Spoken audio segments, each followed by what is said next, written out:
That night I couldn't sleep. Around 3 a.m., I heard banging on my window. I opened it, no one was there. Hello guys, Sugar Plum here again, and this is Confess with Sugar. And just like I always do, I'm going to read out this story for you guys to listen to. Please hide my identity. I just need to get this off my chest. Maybe somebody out there is about to make the same mistake I made. If this story can stop one person, then maybe my pain won't be completely wasted. Because I used my entire family for rituals, one by one, and I didn't even know. I thought I was doing it for myself. I thought I was chasing money, but someone else was feeding off it behind my back. And now everyone is gone. It all started in 2021. I was 24, struggling, no job, no support. Life just they show me shege. My dad was sick. My mom had retired early, and all of us, me, my brother, and my two sisters, were just managing to eat. My best friend Zion was living large. Gucci, designer perfumes, new iPhone every 6 months. But just 2 years ago, we were both working POS under the sun together. I kept asking him how things changed, but he would just laugh and say, "Na small prayer and connection." Until one night he called me. He said, "Guy, if you really want to make money, I get one baba, very clean job, no blood, no sacrifice, just spiritual alignment." I was very desperate and hungry, so I agreed. That weekend, we traveled to a quiet town in Ondo State. The place was dry, silent, no signboard, just trees and one unpainted house. Baba looked like someone's uncle, no scary makeup, no feathers, just a normal person. He asked me some questions. Then he said, "You must bring someone who shares your blood. Not to harm them, but to tie your destiny with theirs. Their energy will open your path." Zion smiled and said, "I used my cousin, so it's not a big deal." So I used my youngest sister. She had asthma, but she was always cheerful. I loved her, but I thought I wasn't harming her. Baba said it was just energy transfer. The ritual was simple. I just had to bring a personal item from her wrapper, and a small piece of her fingernail, which I did.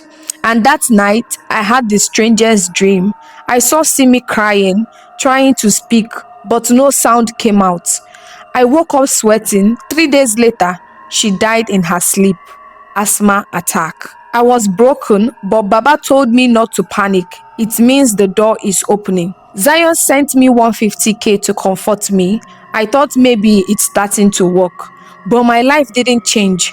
No money, no job, nothing. I went back to Baba. He said, "The connection wasn't strong enough.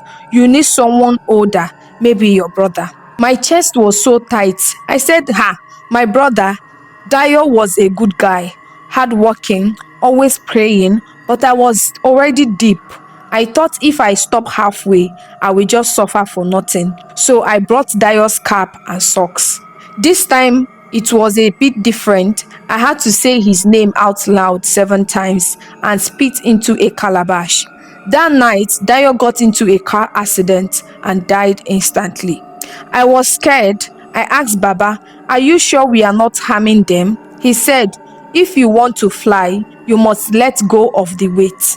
But still, no money. I even lost the little POS business I was running.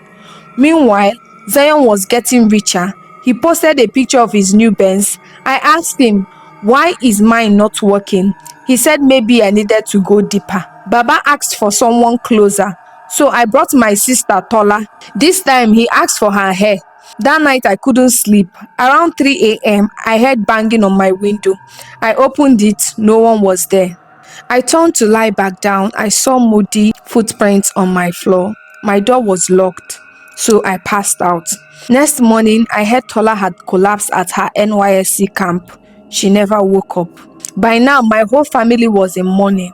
My parents were half dead emotionally. But Baba still kept saying, "Your star is almost ripe." I begged him, "Please, I can't lose anyone again." He told me, "Then bring your father. He already has one leg in the grave." I refused. For weeks, I ignored his call. Then I got evicted. My phone got stolen. I was sleeping at a friend's kiosk. broke, depressed, dirty. So I went back to Baba again. I took one of my dad's old shoes and his medication.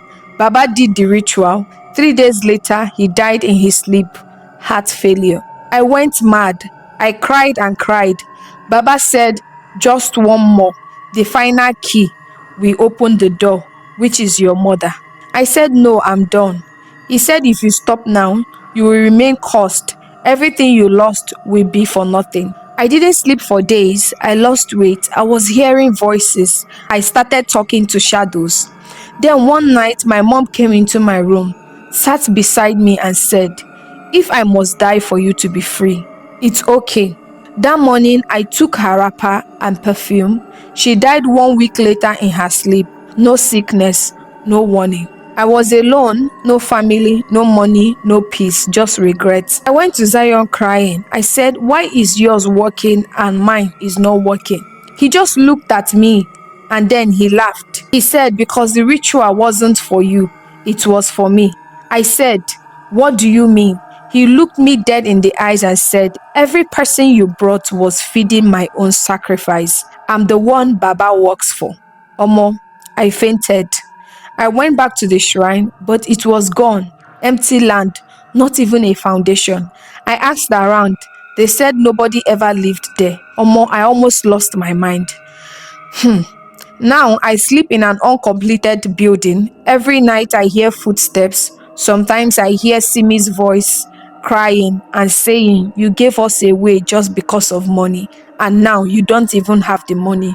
You will suffer until you come and meet us. I have tried to take my life twice, but I always wake up bruised, weak, but I am alive. Pastor said I have blood on my hands. They said until I confess, I will never find peace. So this is my confession.